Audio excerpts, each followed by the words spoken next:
미스터리하게 가득한 백세아담, 정말 재밌어요. 저처럼 구독과 좋아요 잊지 말고 꼭 눌러주세요. 해마다 음력 3월이면 마을 어귀 진달래가 붉게 피었답니다. 눈을 가리고도 여러 송이를 꺾을 수 있을 정도로 무성하게 피는 것이었지요. 희한하게도 진달래는 한 여인이 사는 집 담벼락 너머에서 피는 것이었습니다. 여인의 이름은 홍씨. 동네 총각들은 홍씨를 진달래 선녀라고 부를 정도였습니다. 그만큼 빼어난 미모를 자랑하였지요. 홍씨는 양반 집의 딸로 태어났습니다. 본래 지방 유력 양반 가문 출신으로 대대적으로 관리직을 배출하였습니다. 고조부나 증조부대에서는 암행어사 수행원을 하거나 향리 출신으로 승승장구하여 지방 토지를 대규모로 사들여 지주화가 된 가문이랍니다. 홍씨는 그렇게 부족함 없이 자랐다가 좋은 가문에 시집을 갔습니다. 남편 집안은 한양과의 상업교류로 막대한 부를 일군 신흥 자본가 출신이었습니다. 한양과 남부 지역을 오가는 우피나 소금과 쌀의 유통을 맡은 것이었지요. 남편은 세곡 관리권의 주막 운영권까지 쥐고 있었습니다. 남편이 불의의 사고로 사망하자 홍씨는 눈치 빠르게 명의를 돌려놓았답니다. 법적 절차도 아주 깔끔하게 처리하였기 때문에 관가에서도 손을 쓸 수가 없을 정도였지요. 홍씨는 평범한 과부가 아니었답니다. 이례적으로 소작세를 곡물이 아닌 돈으로 받기도 하였습니다. 소작농들과 상인들은 그런 홍씨에게 불만이 있었지만 감히 거역하지도 못하였습니다. 가뭄이나 흉작이 나면 곡물을 일부러 풀어주며 은혜를 베푸는 신용을 한 것이었습니다. 홍씨의 이런 행동은 권위자와 보호자 이미지로 점점 굳어진 것이었습니다. 홍씨가 사는 동네에는 칠복이라는 머슴이 살았습니다. 칠복이는 산에서 내려온 짐승처럼 몸이 좋았고 어지간한 쟁기질은 소보다 빠르게 해내는 것이었지요. 하지만 얼굴빛은 누구보다 밝았습니다.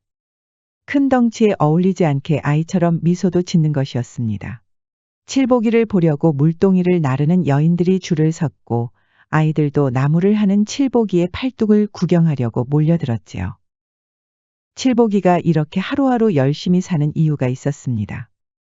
바로 이목구비가 뚜렷한 아내 송씨 덕분이었습니다.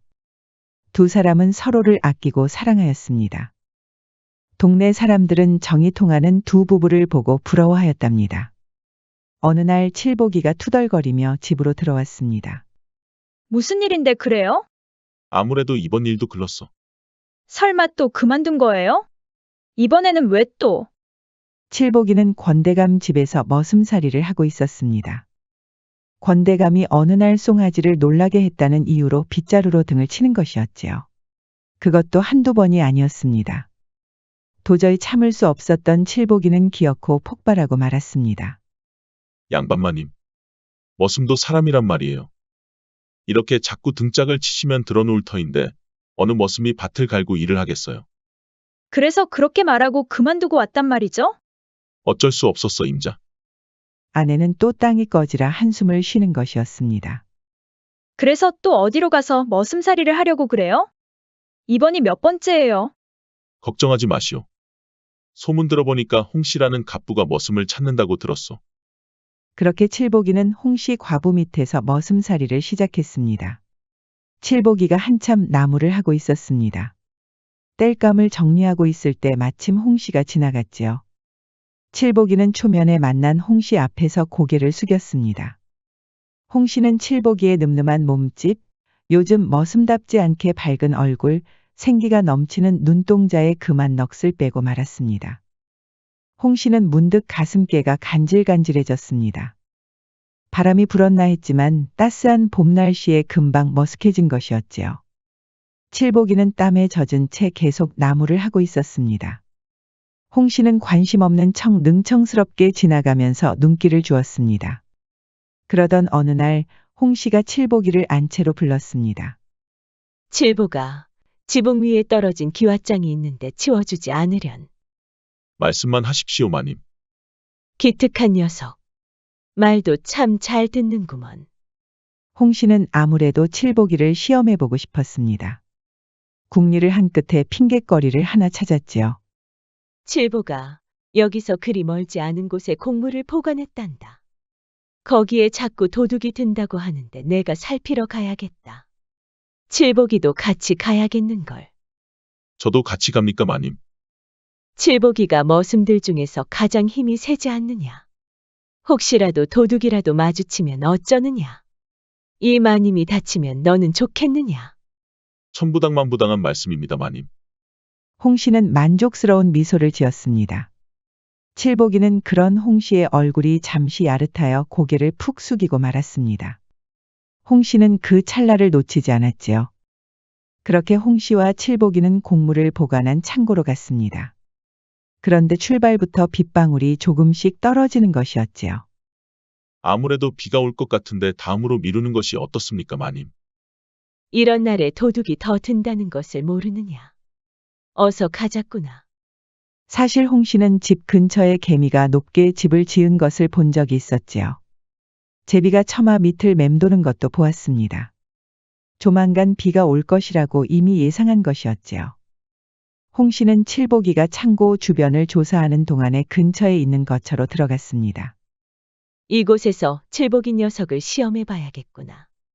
순진한 칠복이는 창고 주변을 조사하고 거처로 들어왔습니다. 수고했구나, 칠복아. 어서 들어와서 식사하렴. 어찌 감히 마님과 함께 밥상머리를 마주할 수 있겠습니까? 괜찮으니까 어서 오렴. 칠복이는 쑥스러운 얼굴로 홍 씨와 마주 앉았습니다.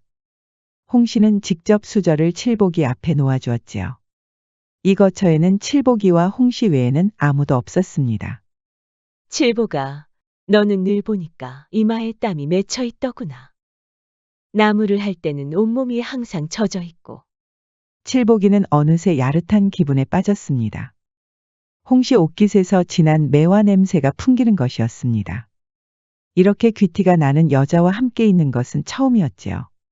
칠복이는 알고 있느냐. 거처의 방은 여기 하나다. 칠복이는 깜짝 놀랐습니다.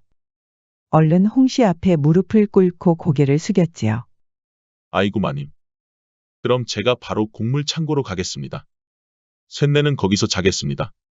그럴 필요 없단다, 칠복아. 나 때문에 이 먼 곳까지 와서 곡물 창고도 조사하였지 않았느냐. 비가 오니 옷도 다 젖었는데 어찌 다시 창고로 내쫓을 수 있겠느냐. 그러지 말고 이 방에서 따스하게 자도록 하렴. 하지만 제가 어찌 마님과 함께 방을 쓸 수 있겠습니까? 걱정하지 말거라.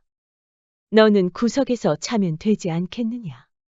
그렇게 칠복이는 구석에 이불을 펴고 누웠습니다. 마치 죄라도 지은 것처럼 위축되어 있었지요. 홍 씨는 그런 칠복이가 재미가 있는지 몰래 고개를 돌려 웃는 것이었습니다. 칠복아, 내가 잡아먹는 것도 아닌데 너무 움츠러들지 말거라. 알겠습니다, 마님. 그렇게 자정이 지났고 밖은 여전히 지붕을 두드리는 빗소리가 들리는 것이었습니다. 칠복아, 바깥 양반을 그렇게 허무하게 보내고 남자와 방에서 자는 건 처음이로구나. 송구합니다, 마님. 송구할 필요가 있겠느냐. 거기는 문 쪽이라서 차갑지 않느냐. 그러지 말고 이리로 오거라. 하지만 마님, 어허. 내가 내리는 명이니 어서 따르거라. 그러다 곧불이라도 걸리면 어쩌려고 그러느냐. 그렇게 홍 씨는 이불을 걷으면서 칠복이가 누울 공간을 마련하였습니다. 칠복이는 두근거리는 가슴을 안고 천천히 다가갔지요. 어서 들어오거라. 불쌍한 것. 불기운을 받고 몸을 따뜻하게 데워야지. 그러면서 칠복이의 가슴을 따스하게 감싸주는 것이 아니겠어요. 얼마 만에 느껴보는 남자의 가슴이란 말인가. 칠보가 바깥 양반을 떠나보내고 나 혼자 그 많은 땅을 직접 일궜다는 것을 아느냐. 저 같은 놈이 무엇을 알겠습니까? 여인이 홀로 그렇게 어려운 삶을 살았으니 얼마나 그동안 외로웠겠느냐. 바깥 양반이 남겨둔 그 땅을 가져오려고 얼마나 애를 썼는지 아느냐. 그렇게 외로운 싸움을 끝내고 나니 참으로 외롭더구나. 남자의 손이 많이 그리웠단다. 나도 참 웃기는 여인이 아니더냐. 그렇지 않습니다, 마님. 남자가 여인을 그리워하는데 여인이라고 남자를 그리워하지 말라는 법이 있겠습니까? 이해해줘서 고맙구나, 칠보가. 그러니 너도 날 이해해 주렴. 무슨 말씀이신지. 홍 씨가 갑자기 칠복이를 끌어안는 것이 아니겠어요. 마님. 이러시면 아니 됩니다. 날 이해한다고 하지 않았느냐. 내 말을 잘 들으면 널 소장농으로 키워주겠느니라. 소장농이라고 하니 칠복이는 주춤하였습니다. 말리던 손도 갑자기 멈춘 것이었지요. 홍 씨는 다시 웃으면서 칠복이를 끌어안았습니다. 밖은 여전히 빗소리로 요란하였지요. 홍 씨와 칠복이가 있는 거처 안이 뜨거운 온기를 발산하고 있었습니다. 집으로 돌아온 칠복이는 아내를 볼 면목이 없었습니다. 홍 씨 생각에 밥상 앞에서 계속 밥알만 씹는 것이었지요. 그렇게 밥만 씹지 말고 여기 생선이랑 김치도 좀 먹어요. 미안하네 임자. 몸이 피곤해서 말이야. 김치를 입에 넣고 또 한참 밥알과 김치만 씹는 것이었지요. 이 사람이 왜 이러나? 몸이 좀 허해진 거 아니에요? 칠복이는 빨래를 널다가도 넋을 놓고 있었습니다. 뒤에서 지켜보던 아내는 걱정이 많을 수밖에 없었지요. 홍 씨는 칠복이를 안채에 불렀습니다. 칠복이는 얼굴이 새빨개져서 홍 씨 얼굴도 제대로 못 쳐다봤지요. 그런데 칠복이 앞에 진수성찬이 있는 것이었습니다. 너비아니와 편육까지 푸짐한 것이었지요. 마님, 이게 다 무엇입니까? 자네가 얼마나 힘을 썼는가. 이 정도 대가는 치러야지. 칠복이는 무릎을 꿇고 또 한 번 고개를 푹 숙였습니다. 저번 일은 정말 죽을 죄를 지었습니다, 마님. 결단코 그런 일은 또 없을 것입니다. 네 놈도 좋았으면서 뭘 그리 정색을 하고 그러나. 칠복이는 뜨끔하였습니다. 사실 홍 씨에게 도저히 잊을 수 없는 묵직함을 발견한 것이었지요. 그 묵직함은 아내에게 없는 것이라서 칠복이를 더 뜨겁게 달군 것이었습니다. 홍 씨는 쓱 하고 고개를 돌리더니 미소를 지었습니다. 칠복이는 그런 홍 씨를 보니 또 가슴이 두근두근 뛰는 것이었습니다. 어서 와서 맛있게 들 거라. 이 밥상은 날 즐겁게 한 대가라고 생각하거라. 칠복이는 아무 말 하지 않고 맛있게 먹었습니다. 홍 씨는 그런 칠복이를 유심히 보는 것이었습니다. 내가 이렇게 혼자 살아남을 수 있었던 이유는 단 하나다. 거래에는 아주 빠삭하거든. 주는 게 있으면 당연히 받는 게 있어야 하느니라. 마님 말씀이 옳습니다. 그러니까 너는 이 밥을 맛있게 먹고 소장농도 가지고 가거라. 그리고 오늘 밤은 나한테 맡기는 것이야. 칠복이는 침을 꿀꺽 삼켰습니다. 앞으로 내가 부르면 토달지 말고 오도록 하거라. 이것은 명이 아니라 거래인 것이니라. 내가 어떻게 혼자 살아남았을 수 있었는지 길게 설명할 이유는 이제 없겠지. 예, 마님. 칠복이는 그렇게 일주일에 3번을 홍 씨 집에 들락거렸답니다. 사람들에게 들키지 않으려고 일부러 삿갓을 깊이 눌러 쓰는 것이었지요. 동네 사람들은 이상했지만 그저 지나가는 고위 관청 정도로 알았습니다. 그러던 어느 날 칠복이의 아내가 한약을 다려왔습니다. 이게 다 뭔가 임자. 당신 요즘 몸이 허한 것 같아서요. 그래서 이렇게 한약 다려왔어요. 돈이 어디 있다고 이런 걸 다 드린단 말인가? 소장농이 된 뒤로는 살림살이가 많이 나아졌으니까 걱정하지 마세요. 그런 걱정 말고 한약이나 드세요. 칠복이는 아내가 달인 한약 덕분에 몸이 좋아졌답니다. 안 그래도 홍 씨 집에 드나들면서 몸이 많이 안 좋아졌지요. 언젠가 아내 앞에서 코피까지 쏟은 일도 있었습니다. 아내는 그런 사정도 모르고 칠복이한테 한약을 다려주는 것이었지요. 그럴수록 홍 씨의 집착은 더 심해졌습니다.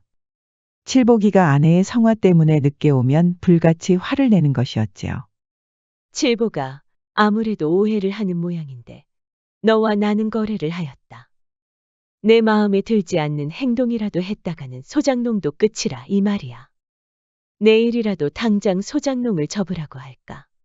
죽을 죄를 지었습니다, 마님. 마누라가 밖을 나다닌다고 하도 성화를 부려서 그만. 그런 것도 하나 핑계를 못 댄단 말이냐. 그런데 갑자기 홍 씨가 칠복이를 끌어안는 것이었습니다. 칠보가 너를 안으면 지금껏 겪었던 모든 고통이 사라지는 것 같더구나. 내가 여기까지 올라오는데 얼마나 힘들었는지 아느냐. 그 모진 고통을 다 참아내고 여기까지 왔느니라. 그런데 너를 보는 순간 그 고통을 말끔히 씻어낼 수 있었다. 그리고 확신하였지. 곡물 창고로 같이 가자고 한 것도 다 그런 이유 때문이니라. 그럼 저를 일부러 데려간 것입니까, 마님? 그렇단다, 칠보가. 처음에는 시험해 보겠다는 욕심이었지. 너와 밤을 보내고 나서 확실해졌다. 이제부터 칠보기는 내 것이니라. 칠복이는 그날 이후로도 코피를 여러 번 쏟았습니다. 아내는 그럴 때마다 더 좋은 한약을 다렸지요. 칠복이는 아내에게 미안해서 고개를 들기가 힘들었습니다. 생각해 보렴. 너는 어차피 나에게 진수성찬을 받고 소장농도 하지 않느냐. 너의 아내는 충분히 대가를 치르는 것이니라. 힘을 내라고 한약을 다려주니 나에게도 좋은 것이니라. 칠복이는 그렇게 조금씩 죄책감을 씻어내고 있었습니다. 홍씨 집을 드나드는 것도 점점 익숙해지는 것이었지요. 하지만 낱말은 새가 듣고 반말은 쥐가 듣는다고 하였지요. 항상 조심하던 칠복이가 삿갓을 벗어버린 것이었습니다. 어차피 들어가는 중이니까 방심을 한 것이었지요. 그렇게 들어가는 칠복이를 동네 거지가 본 것이었습니다. 거지의 입은 순식간에 퍼졌습니다. 평소 정직한 남자로 알고 있는 동네 사람들은 믿기지 않았습니다. 그리하여 밤잠이 없던 할아버지가 홍씨 집 앞에서 기다리고 있었지요. 할아버지는 칠복이의 얼굴을 똑똑히 보았습니다. 이복의 칠복이. 무슨 일이십니까, 어르신? 자네 요즘 안 사람과 별일 없는가? 갑자기 그것을 왜 물으시는지. 동네 할아버지가 갑자기 아내 일을 물으니 칠복이는 괜히 뜨끔하였습니다. 요즘 자네가 과부 집을 드나든다는 소문이 있다네. 자네 얼굴을 직접 봤다는 사람도 있어. 칠복이는 깜짝 놀랐습니다. 아이고, 그게 무슨 말씀이세요? 제가 미쳤다고 과부 집을 드나듭니까? 그 과부가 홍씨라는 말이 있던데. 칠복이는 얼굴이 새빨개졌습니다. 할아버지는 소문이 다 사실이라는 것을 직감할 수 있었지요. 자네 그러다 큰일 치르는 수가 있어. 자네 사정을 모르니까 여기까지만 하겠네만. 하루빨리 정리하는 것이 좋아. 칠복이는 할아버지에게 죄라도 지은 것처럼 고개를 숙였습니다. 아내에게도 미안해서 그날은 특별히 다리도 주물러 준 것이었지요. 하지만 홍씨의 집착은 나날이 심해졌습니다. 칠복이가 늦어지자 회초리까지 드는 것이었습니다. 칠보가 이제부터 늦게 올 때마다 회초리를 맞는 것이다. 칠복이는 회초리를 맞고 수치스러워 눈물까지 흘렸습니다. 하지만 홍씨는 그런 칠복이가 더 사랑스러웠나 봅니다. 그날 밤은 더 뜨겁게 칠복이를 안는 것이었지요. 단단한 가슴 근육을 보기 위해 더 거칠게 뒤척이는 것이었습니다. 하지만 꼬리가 길면 밟히는 법입니다. 칠복이 아내도 소문을 들은 것이었지요. 홍씨 집을 몰래 드나든다는 말에 갑자기 한약이 생각이 났습니다. 설마 내가 지금 죽 써서 개를 준 것이야? 밥상 앞에 앉은 칠복이는 이상했습니다. 늘 나오던 고기전이 없는 것이었지요. 이복의 임자, 오늘 고기는 사오지 못한 것이야? 정신이 좀 없어서 못 샀어요. 오늘은 그냥 드시구려? 몸 건강하라고 고기전 매일 먹으라더니 그렇게 정신이 없었는가? 언제는 허리가 남자의 생명이니까 고기 열심히 먹으라고 하더니. 허리야, 뭐 다른 집에서 쓰니까 내가 신경 쓸 이유가 있겠어요? 칠복이는 바로 살에 들려서 기침을 하는 것이었지요. 다른 집에서 허리를 쓴다니 그게 무슨 말인가? 그야 홍시인지 백시인지 하는 여편네 집에서 허리 많이 쓰지 않아요? 이 사람아, 아무리 그래도 그렇지. 우리한테 소장농의 기회를 준 분한테 그게 무슨 말인가? 그리고 그분은 과부야. 아내는 과부라는 말에 눈이 뒤집히는 것 같았습니다. 부잣집 과부와 놀아났다니 정말 부하가 치밀었지요. 아내는 칠복이를 미행하기로 했습니다. 오늘도 곡물 창고를 조사해야 한다면서 밤늦게 길을 나서는 것이었지요. 아내는 처음으로 누군가를 미행하니 괜히 가슴이 뛰고 긴장이 되는 것이었습니다. 밤새 걸어가서 도착한 곳은 역시나 홍씨 집이었습니다. 아내는 가슴이 더 심하게 뛰는 것이었지요. 칠복이는 삿갓을 깊게 눌러쓰고 홍씨 집으로 들어갔습니다. 아내는 조심스럽게 홍씨 집으로 따라 들어갔습니다. 홍씨가 오늘은 탕평채와 갈비찜까지 준비했습니다. 그만큼 많이 먹고 오늘 밤도 힘을 내라는 것이었지요. 칠보가 오늘은 특별히 많이 먹어야 한단다. 왜 그러십니까, 마님? 오늘 갑자기 관가에서 들이닥쳐서 애를 좀 먹었단다. 내가 수확량을 축소했다고 하더구나. 마님께서 정말 수확량을 축소하셨습니까? 그러자 홍 씨가 음흉하게 웃는 것이 아니겠어요. 그야 관청 관리들이 늘 해결해 주었지. 내가 갑자기 나쁜 년으로 보이느냐. 하지만 그렇게 하면 안 되는 일 아닙니까? 역시 칠보기는 순진하구나. 그 수많은 땅을 거닐 수 있으려면 그 정도는 해결해야 하느니라. 관청 관리들이 얼마나 많은 돈을 빼먹는 것들인데. 나란이라는 놈들에게 빼앗기느니 관청 관리들과 결탁하는 게 더 낫단 말이다. 칠보기는 새삼 홍 씨가 무서운 것이었습니다. 마님의 계략에 완전히 걸려든 기분이었지요. 칠보기가 상관할 일은 아니다. 아무튼 많이 먹고 힘을 좀 내보거라. 칠보기는 그렇게 또 홍 씨의 소유물처럼 놀아났지요. 그리고 칠보기의 아내가 밖에서 지켜보고 있었습니다. 두 사람이 방에 있다는 것만으로도 분노가 치밀었습니다.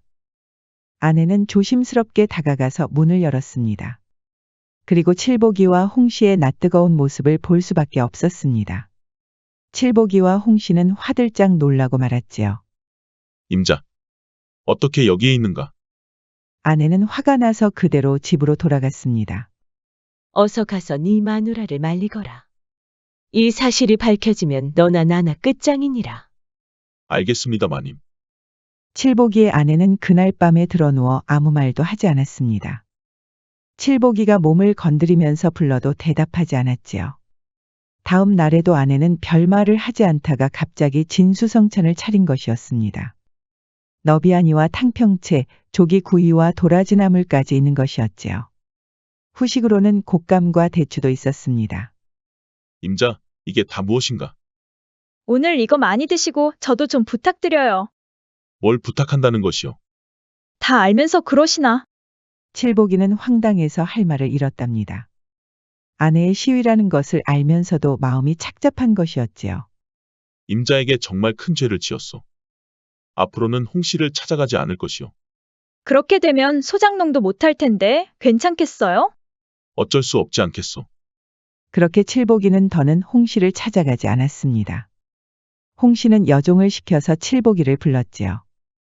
칠보기가 없는 밤은 도저히 견딜 수가 없었습니다. 칠보기 역시 홍 씨와 거리를 두었더니 그 뜨거웠던 밤이 자꾸 아른거리는 것이었습니다. 아내에게 없는 그 묵직함이 자꾸 손에서 떠나지 않는 것이었지요. 그러던 어느 날이었습니다. 홍 씨가 새로운 머슴을 들인 것이었지요. 칠보기는 아내를 생각해서 다행으로 여겼지만 한편으로는 홍 씨에게 섭섭하기도 하였습니다. 이제 그 묵직함은 다른 놈의 손으로 넘어가는 셈이니까요. 칠보기는 슬쩍 아내 뒤로 다가가서 어깨를 매만졌습니다. 아내도 당연히 소식을 들었을 테니까요. 그런데 아내의 반응은 뜨뜻미지근하였습니다. 평상시처럼 가벼운 밥상을 차리고는 밖으로 나가 버리는 것이 아니겠어요.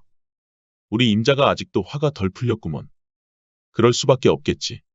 내가 이제 진짜 죽을 때까지 우리 임자만을 위해 살 것이야. 그날 밤에 칠보기는 쿨쿨 잠에 빠졌습니다. 요즘 아내를 위한답시고 일을 열심히 하기 때문이었지요. 그런데 옆에서 자고 있던 아내가 천천히 일어서는 것이었습니다. 칠보기가 잠이 들었는지 감은 눈앞에 손을 흔드는 것이었습니다. 그러더니 조심스럽게 일어나서 밖을 나가는 것이었지요. 대체 아내는 어디로 가는 것일까요? 아내가 도착한 곳은 다름 아닌 홍 씨 집이었습니다. 홍 씨는 칠보기의 아내가 찾아왔다고 하니 놀랄 수밖에 없었지요. 드디어 올 것이 왔다라고 생각했을까요? 홍 씨는 굳은 얼굴로 칠보기의 아내를 방으로 들였습니다. 비록 홍 씨가 신분이 더 높지만 칠보기의 아내가 화를 내도 다 받아줄 작정이었지요.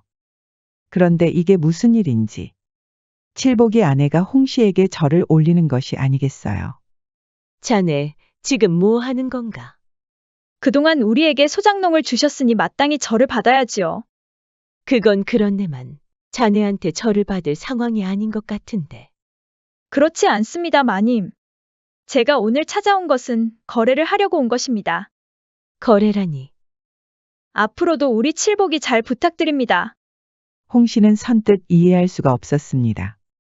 자네도 알겠지만 칠복이는 이제 내 머슴이 아닐세. 아닙니다. 내일부터 다시 칠복이를 받아주십시오. 대신 조건이 있습니다. 무슨 조건을 말하는 것인가? 소작하던 밭 한 고랑 더 내어주시면 좋겠습니다. 칠복이를 부르실 때마다 쌀 한 대박도 넣어주셔요. 그리고 고깃국 한 그릇이라도 만들 수 있게 부탁드립니다. 지금 무슨 말을 하고 있는 건가? 또 한 가지가 있습니다, 마님. 홍 씨는 놀라서 입을 다물지 못했습니다. 칠복이를 부르시는 날이면 저에게 말씀은 미리 해주십시오. 그날을 미리 알아야 제가 밥이랑 반찬을 덜 할 수 있으니까요. 홍 씨는 기가 막혔습니다. 하지만 곰곰이 생각해 보니 이건 엄연히 거래였지요. 홍 씨가 지주로 살아가면서 거래는 명확히 하는 여자였으니까요. 듣고 보니 자네 말이 일리가 있구먼. 칠복이를 부르면서 자네 생각을 너무 안 한 게야. 칠복이의 아내는 지금까지 보지 못했던 음흉한 미소를 짓는 것이었습니다. 홍 씨 역시 그런 칠복이의 아내가 자랑스럽기도 한 것처럼 웃는 것이었지요. 칠복이는 영문도 모른 채 홍 씨에게 불려갔습니다. 마님, 갑자기 무슨 일로 절 부르셨습니까? 아시다시피 이제 저는 마님의 머슴이 아니지 않습니까? 삐쳤느냐? 칠복이는 얼굴이 빨개졌습니다. 홍 씨의 묵직함이 여전히 손가에서 떠나지 않았지요. 마님, 저는 이미 마누라와 약조를 하였습니다. 다시는 마님을 뵙지 않겠다고요. 걱정하지 말거라. 너의 아내와 이미 거래를 했느니라. 거래라고 하셨습니까, 마님? 칠복이는 너무 놀라서 믿을 수가 없었습니다. 아내가 그런 말도 안 되는 거래를 했을 리가 없었지요. 그동안 칠복이만 아는 아내는 누가 봐도 현모양처였으니까요. 칠복이는 놀란 얼굴로 집으로 돌아왔습니다. 손에는 쌀이 든 대박과 고기도 있었습니다. 임자, 이게 대체 다 무슨 소리란 말인가? 임자가 정말 홍씨하고 거래를 했어? 알다시피 우리는 홍씨가 아니면 안 되잖아요. 소작농으로 사는 게 우리한테 훨씬 이롭지 않겠어요? 게다가 이렇게 쌀하고 고기도 주고. 임자가 그럼 진짜 나를 가지고 홍씨하고 거래를 했단 말이야? 갑자기 왜 그렇게 착한 사람 행세를 하는 거예요? 그동안 날 속이고 홍씨 품으로 쪼르르 달려간 날이 대체 며칠이에요? 칠복이는 할 말이 없었습니다. 홍 씨와 거래를 한 것은 말도 안 되지만 아내가 하는 말도 모두 사실이니까요. 그렇게 칠복이는 다시 홍 씨의 부름을 받았습니다. 일주일에 3번은 불려갔지요. 칠복이가 가는 날이면 홍 씨의 여종이 찾아와서 아내에게 속삭이는 것이었습니다. 오늘 마님 뵈러 가는 날이니까 밥이랑 반찬은 없어요. 칠복이는 아내의 날카로운 기세에 질 수밖에 없었습니다. 그리하여 칠복이는 한 달 동안 홍 씨의 집을 드나들었습니다. 그러던 어느 날이었습니다. 홍 씨가 새로 들였던 머슴이 주막에서 술을 진탕 마시는 것이었습니다. 감히 나를 버리고 그 못난 녀석을 다시 들였단 말이지. 홍 씨가 칠복이가 없는 사이에 들였던 머슴이었지요. 홍 씨가 자신을 버리고 다시 칠복이를 부르자 화가 난 것이었습니다. 내가 몽땅 다 관가에 고발할 것이야. 그렇게 홍 씨와 칠복이의 관계가 모두 폭로되었습니다. 관가에서 조사한 결과는 놀랄 만하였지요. 두 사람의 부적절한 관계도 충격적인데 칠복이의 아내가 거래까지 했다는 것도 밝혀진 것이었지요. 칠복이는 아내와 함께 관가로 끌려가 모진 매를 맞았습니다. 칠복이는 신분이 높은 마님과 관계를 맺었기에 통간죄가 적용되었지요. 아내는 방조를 하고 이익을 받았기 때문에 공범인 셈이었습니다. 이렇게 칠복이와 아내는 그동안 홍 씨에게 받은 땅과 음식을 모두 몰수당하였습니다. 고을 밖으로 내쫓겨 출입도 금하였지요. 하지만 홍 씨는 고을에서 영향력 있는 재력가였습니다. 지방 수령에게 많은 돈을 주며 회유를 한 것이었지요. 마침 지방 관리들도 홍 씨 눈치를 많이 보고 있었습니다. 하지만 너무나 큰 죄를 지었기에 돈이 많이 들었지요. 홍 씨는 마을 어른들까지 매수하였습니다. 소란만 키우면 동네 체면도 깎인다는 명분이었지요. 그렇게 홍 씨는 유배를 당하였지만 사실 고을 근처 별채에 거주하고 있었습니다. 서류상으로는 유배였지만 실상은 아닌 것이었지요. 하지만 홍 씨의 평판은 망가질 대로 망가진 것이었습니다. 홍 씨가 자랑하던 가문도 큰 치욕을 당하였지요. 칠복이와 아내는 먼 지방의 작은 초가집에서 살고 있었습니다. 살림살이는 당연히 전보다 훨씬 나빠졌지요. 그러던 어느 날이었습니다. 홍 씨에게 편지가 온 것이었습니다. 그간 여러 날을 뜬 눈으로 치샜다. 짐승 같은 욕망을 거두지 못하고 아랫사람을 그릇 이끌었으니 이는 곧 하늘의 도를 어긴 것이었다는 것을 너무 뒤늦게 알게 되었구나. 스스로 지은 죄를 어찌 다 씻을 수 있겠느냐.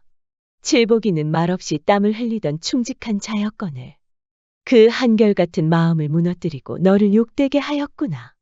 칠복이의 아내 송씨는 더 말해 무엇하랴. 아비 없는 아이를 키우듯 살뜰히 내조한 공이 가엾고 처량하구나. 지난날 부귀의 눈이 멀어 사람의 도리를 팽개치고 불쌍하다는 핑계로 불의한 정을 이어갔으니 나뿐만 아니라 너희 가정에게도 큰 허물을 끼쳤구나. 이제 모든 것이 드러나고 죗값도 받았으니 사람들 입에 오르내리는 그 수치 또한 달게 받을 것이니라. 내 삶은 그렇게 고요히 평생 죄송스러운 마음으로 보내게 될 것이다. 이 서찰이 작으나마 너희의 마음에 닿기를 바라며 나로 인해 생긴 상처가 조금이라도 씻어내길 바라고 또 바랄 뿐이다. 앞날에 평안이 있기를. 다시는 너희 얼굴을 볼 수 없을진데 이 서찰로 1000번 만번 사죄하나이다. 편지를 모두 읽은 칠복이와 아내는 눈물을 뚝뚝 흘렸습니다. 욕심이 과했을 때 멈추지 못한 한이 너무 큰 것이었지요. 다행히 칠복이는 건강했던 몸을 되찾았고 다시 머슴살이를 시작하였습니다. 전보다 더 정직한 삶을 살면서 그 고을에서 다시 유명해졌답니다. 아내 역시 칠복이를 끔찍이 내조하면서 정이 많은 부부로 알려졌습니다. 홍 씨는 너무나 외로웠지만 시집을 읽으며 마음을 위로하며 살았답니다. 교각사루라는 말이 있지요. 소의 뿔을 잡으려다가 소를 죽인다는 뜻으로 잘못된 점을 고치려다 그 방법이나 정도가 지나쳐 오히려 이를 그르침을 이르는 말입니다. 지금까지 백세야담 3번째 이야기였습니다. 백세야담 많이 사랑해주세요. 구독과 좋아요, 알림 설정도 잊지 마시고 꾹 눌러주세요.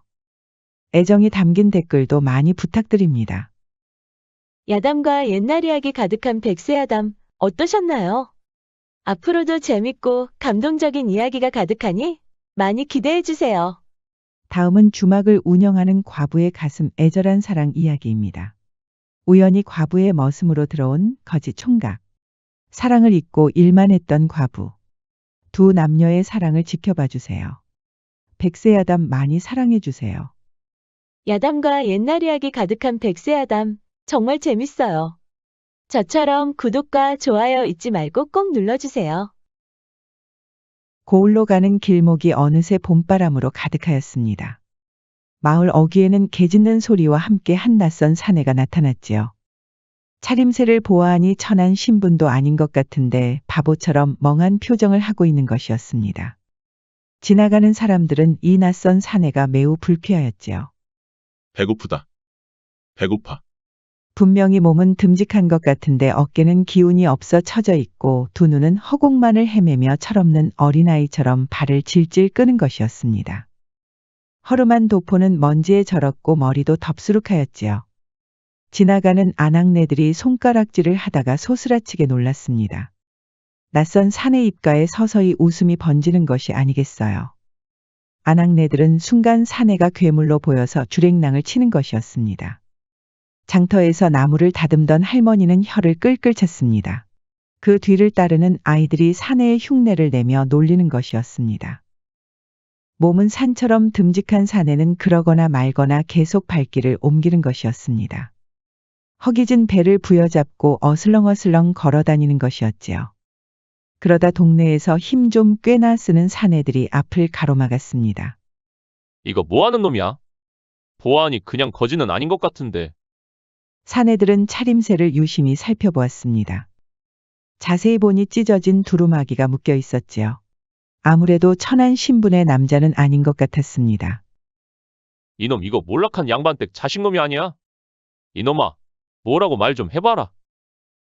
하지만 사내가 하는 말은 계속 똑같았습니다. 배고프다. 배고파. 이놈이 정신을 못 차리는구나. 아무래도 우리가 손을 좀 써야 되겠구먼.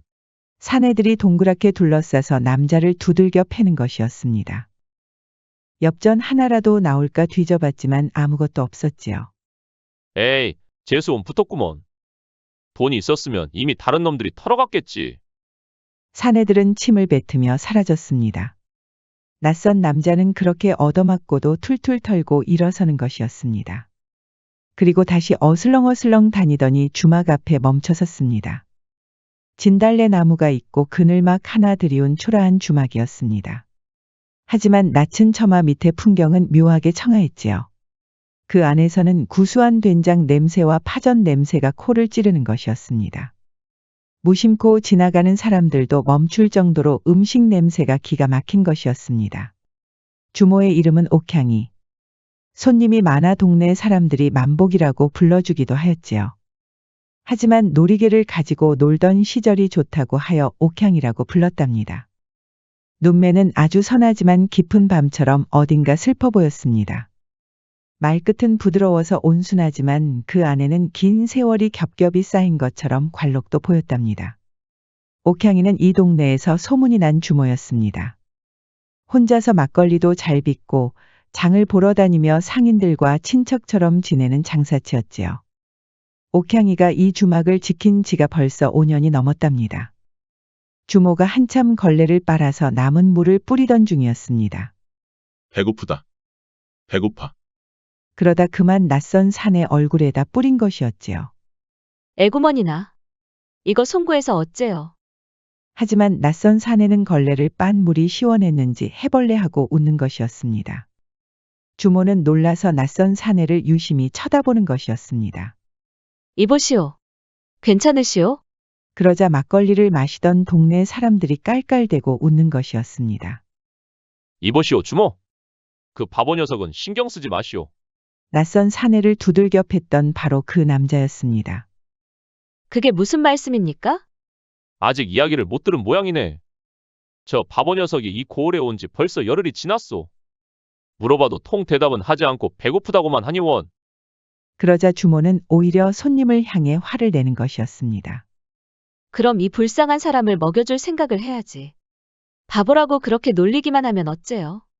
아니, 우리야. 어디서 온 녀석인지 몰랐으니까 그랬지. 그게 말이에요. 막걸리예요. 열흘이나 지났으면 얼마나 배고팠겠어요. 사람들이 어찌 저렇게 인정머리가 없을까? 그렇게 주모는 낯선 사내를 주막으로 데려왔습니다. 조금만 기다리세요. 남은 백숙이 있으니까. 주모는 바쁜 와중에도 낯선 사내 앞에 백숙과 막걸리까지 가져다 주었습니다. 사내를 두들겨 팼던 손님은 잔뜩 삐친 얼굴을 하고 있었지요. 저런 바보 녀석에게 먹일 백숙이 있으면 우리한테나 줄 것이지. 낯선 사내는 백숙을 눈 깜짝할 사이에 먹어치웠습니다. 음식을 나르던 주모는 깜짝 놀랐지요. 애구머니나 벌써 다 먹었어요? 하긴 열흘이나 굶었으니 오죽할까. 조금만 더 기다려요. 주모는 남은 밥과 나물을 가져다 주었습니다. 낯선 사내는 가져오는 즉시 다 먹어치워 버렸지요. 그리고 막걸리도 한 방울도 남김없이 마셨답니다. 그렇게 손님들이 하나둘씩 떠나고 주막이 조금 한가해졌습니다. 조금 여유가 생긴 주모는 이마에 흐르는 땀을 닦아냈지요. 고맙습니다. 고맙습니다. 드디어 낯선 사내가 고맙다는 말을 한 것이었습니다. 주모는 환하게 웃더니 바로 옆에서 지켜보던 손님을 노려보았습니다. 이것 좀 보세요. 먹을 것을 주니까 고맙다고 하잖아요. 그러자 사내를 두들겨 팬 남자들이 헛기침을 하고 떠나는 것이었습니다. 아무리 비렁뱅이라도 사람은 사람이지. 누구나 다 사연이라는 게 있단 말이에요.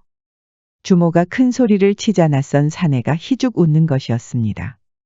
주모도 그런 사내를 보더니 보람이 있는 듯 활짝 웃는 것이었지요. 내가 오늘 인심 쓴다. 굽고 남은 파전 있으니까 마음껏 드세요. 그러자 사내가 처음으로 눈이 초롱초롱 빛나는 것이었습니다. 주모도 괜히 누군가의 힘이 된 것 같아서 기분이 좋았지요. 무심코 던진 말이었으나 사내는 감격에 목이 맨 것처럼 말을 잇지 못하였습니다. 시간이 지나고 해가 떨어지자 주모는 서서히 걱정이 됐습니다. 어디 갈 데는 있어요? 사내는 갑자기 침울한 표정이 되었습니다. 입도 다물고 아무 말도 하지 않았지요.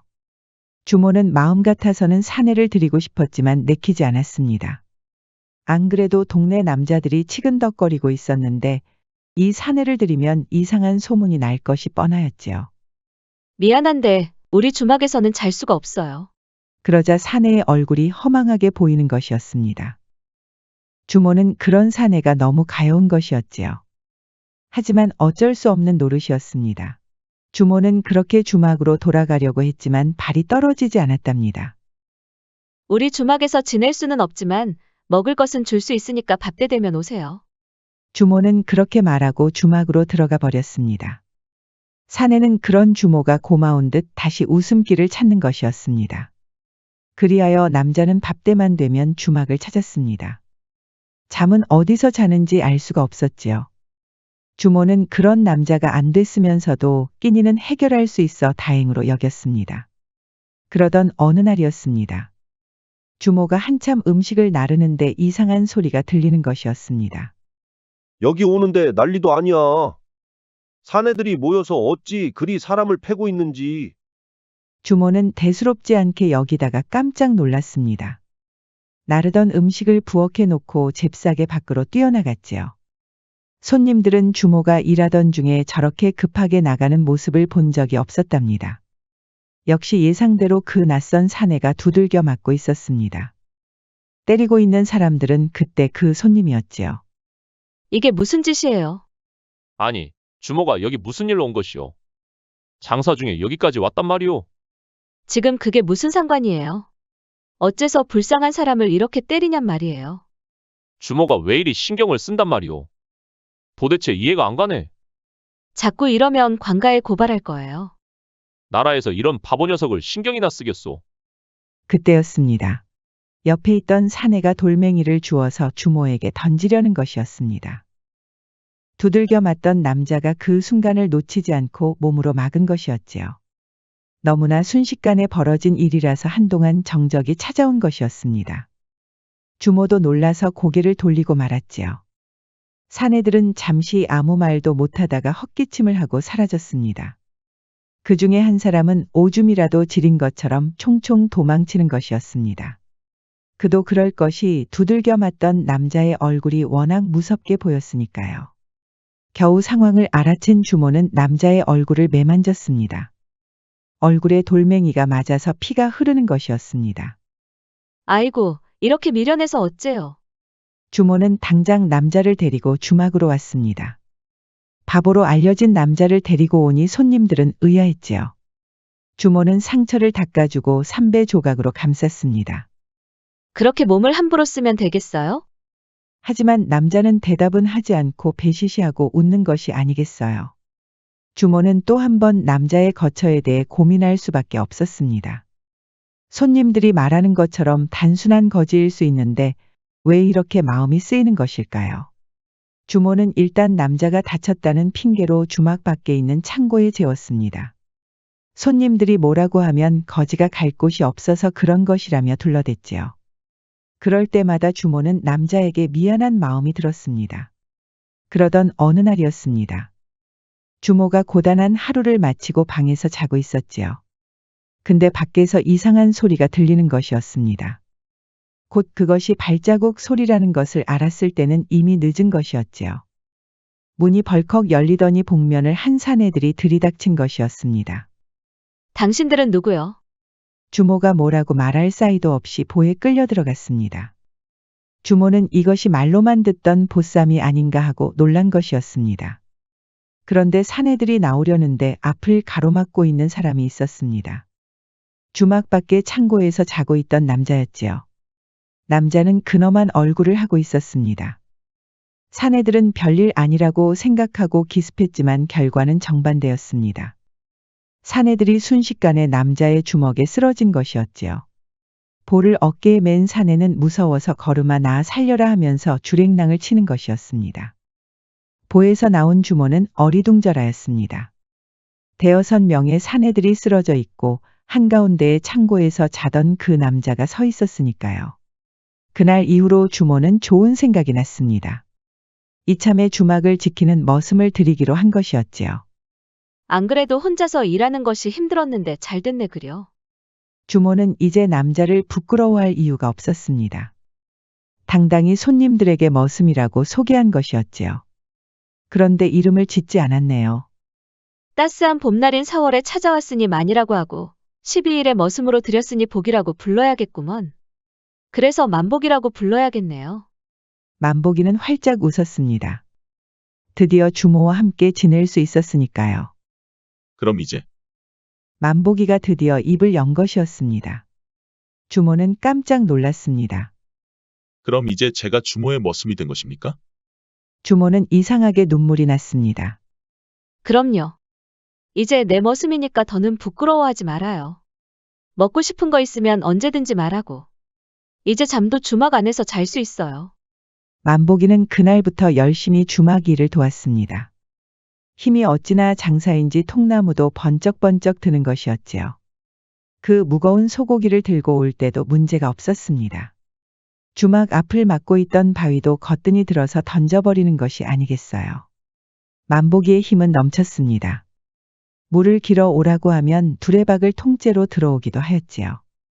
주모는 그런 만복이를 못 말리겠다고 한숨을 쉬면서도 웃음이 나오는 것이었습니다. 그리고 이상한 일이 또 하나 벌어졌답니다. 주막에 손님이 더 늘어나는 것이 아니겠어요. 그 중에는 만복이를 구경하러 온 사람들도 있었습니다. 만복이가 어설프게 장작을 팰 때마다 웃음이 떠나지 않았습니다. 어떤 사내들은 바보처럼 다니던 만복이를 보면서 지난 일을 반성하기도 했답니다. 그렇게 어정쩡한 남자가 주막에서 열심히 일을 하고 있으니 자신들도 더 열심히 살아야겠다고 다짐을 하는 것이었지요. 만복이는 바보처럼 보였지만 그 눈빛만은 거짓말을 하지 않았습니다. 덕분에 주모는 밤마다 장부 정리하는 일이 많아졌습니다. 만복이는 그 와중에도 열심히 장작을 미리 패는 것이었지요. 주모는 이제 만복이를 동업자로 여길 이유가 있었습니다. 오늘부터는 주막 안에서 자도록 해요. 만복이는 그동안 창고 안에서 잤지요. 아무래도 주막 안에서 자면 이상한 소문이 날 게 뻔했으니까요. 주모도 충분히 이해하고 있었지만 이제 만복이 덕분에 장사도 잘 되니 더는 창고에서 재울 수는 없었습니다. 제가 어찌 주막에서 잘 수 있겠습니까?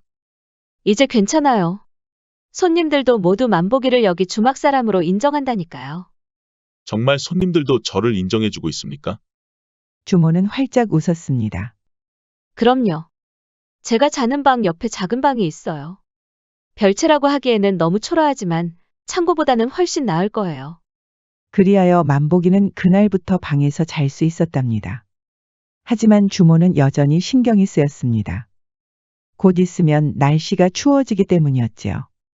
작은 방은 부엌에서 떨어져 있었기 때문에 아궁이의 열기를 받을 수가 없었습니다. 그러던 어느 날이었습니다. 이번에도 모두 자고 있을 새벽에 발자국 소리가 들렸습니다. 복면을 한 사내들이 또 한 번 문을 벌컥 열고 들어오는 것이었습니다. 그런데 이게 무슨 일인지 주모가 은장도를 꺼내고 서 있는 것이 아니겠어요. 채시댁 아들은 내 말 똑똑히 들으시오. 채시댁 아들이라니 대체 누구를 말하는 것일까요? 복면을 한 사내들 중에 한 사람이 크게 당황하였습니다. 그러더니 신경질적으로 복면을 벗어버리는 것이었지요. 알고 보니 만복이를 두들겨 팼던 바로 그 사내였습니다. 내가 누군지 이미 알고 있었구먼. 그런데 어찌 모른 척하고 지나갔단 말인가? 그야 채씨 어르신과의 인연 때문이 아니겠어요. 그게 무슨 말인가? 세상을 이미 떠나신 우리 아버지와 채씨 어르신은 막역한 친구 사이라고 들었소. 그래서 지금까지 그대가 마음에 들지 않아도 참았단 말이오. 이거 아주 독한 년이구먼. 그럼 내가 또 올 줄 알고 이렇게 기다리고 있었단 말이야. 어차피 부딪힐 일인데 겁날 게 있겠소. 이 주막을 내가 어떻게 읽었는데. 그대로 돌아가서 다시는 이 고을에 발도 붙이지 마시오. 안 그럼 환가 할아버지하고 윤가 어르신이 다 관가에 일러 바칠 테니. 주모는 이미 보쌈을 당할 것을 대비한 것이었습니다. 만약에 내일 아침에 주막이 열리지 않으면 주모와 가까운 이웃들이 모두 관가에 고발할 예정이었습니다. 그리고 그 범인은 바로 최시댁 아들이었지요. 어쩔 것이오? 이래도 날 보쌈할 것이오. 그러자 복면을 한 사내들은 투덜대며 하나둘씩 밖으로 나갔습니다. 밖에는 뒤늦게 눈치채고 나온 만보기가 서 있었습니다. 만보기는 또 한 번 크게 싸움이 일어날 줄 알았지만 사내들은 조용히 떠난 것이었지요. 주모는 그제야 은장도를 떨구고 벌벌 떠는 것이었습니다. 만보기는 달려가 주모를 끌어안았지요. 주모는 펑펑 울었답니다. 그날 밤에 만보기는 주모 옆에 누웠습니다. 머슴인 제가 이렇게 주모 옆에 누워도 되는 것입니까? 또 그 사내들이 쳐들어오면 어째요? 그럼 우리 만보기가 막아줘야지. 머슴은 배시시하고 웃었습니다. 주모도 덩달아 웃음이 나왔지요. 아직도 만보기는 자기가 누군지 모르는 거예요? 만보기는 고개를 끄덕였습니다. 그러자 주모는 만보기를 지그시 바라보며 웃었습니다. 너무 심려치 말아요. 만보기가 어떤 남자였는지 모르겠지만 어쩌면 기억이 안 돌아오는 게 좋을 수도 있어요. 만보기는 의아하여 고개를 돌려 주모를 쳐다보았습니다. 사실 나는 우리 만보기가 부러워요. 저도 기억을 잃었으면 좋겠어요. 제가 얘기 안 했죠. 저는 20살도 안 돼서 시집을 갔어요. 부모님은 이름 있는 양반 집안이었지만 몹시 가난했지요. 그러다 예조판서 출신의 고대감께서 혼담을 넣으셨답니다. 저는 나이 차이가 너무 많이 나서 부담스러웠는데 아버지와 어머니는 굉장히 좋아하셨어요. 그래서 어린 나이에 잘하는 일인가 보다 하고 시집을 갔지요. 그런데 시집을 가서 얼마 되지 않아서 고대감께서 시름시름 앓으시는 거예요. 그때는 몰랐는데 제가 너무 어린 나이라서 다들 제 책임으로 돌렸던 것 같아요. 시부모도 그렇고 집안 식솔들이 모두 제가 신랑 죽인 원흉이라고 하였지요. 그때는 정말 이해가 안 가서 매일 밤에 펑펑 울었는데 양반놈들은 역시 남의 탓으로 돌리는 족속들인가 봐요. 주모의 눈가가 촉촉해졌습니다. 하지만 입가에는 알 수 없는 미소가 번지고 있었지요. 처음으로 마음속에 있는 말을 꺼냈기 때문일까요? 저는 그렇게 고대감 집에서 쫓겨났어요. 부모님은 땅을 하나 받았는데 재산까지 다 몰수당했지요. 그래도 그렇지. 쫓겨난 저를 받아주시기는커녕 원망하고 외면했답니다. 그러다 부모님은 돌아가셨고 먼 지방에서 계셨던 할머니가 주막을 하나 물려주셨어요. 그 주막이 바로 여기예요. 근데 그거 알아요? 그때는 고대감과 부모님 때문에 제가 불행했다고 믿었는데 돌이켜보면 다 아무것도 하지 않은 저희 탓이에요. 제가 열심히 살지 않았으니까. 그래서 정말 이 주막을 일궈내려고 열심히 했어요. 결국 주모는 펑펑 눈물을 흘렸습니다. 옆에서 조용히 듣고 있던 만보기는 주모의 눈물을 닦아주었지요. 고마워요. 이런 이야기 누구한테 꼭 하고 싶었는데 우리 만보기한테 할 줄 몰랐네. 그날 이후로 주모와 만보기는 더욱더 친해졌습니다. 이제 허물없이 지낸 것이었지요. 만보가 오늘은 나무 좀 많이 해야 돼. 오늘 일이 더 많을 거야. 알겠습니다, 주모. 만보기는 즐거운 마음으로 숲으로 갔습니다. 늘 하던 것처럼 지게에 나무를 지고 돌아오고 있었지요. 그런데 오는 길에 발을 헛디뎌서 굴러버린 것이었습니다.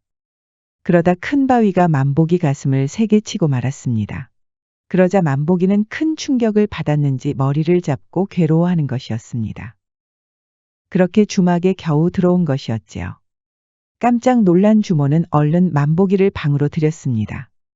만보가 왜 그래? 만보기가 기억이 돌아오는 것일까요? 주모는 부엌으로 뛰어가더니 시오라는 여러의 살이풀을 찾았습니다. 한 줌을 탕약에 넣어 끓이는 것이었지요.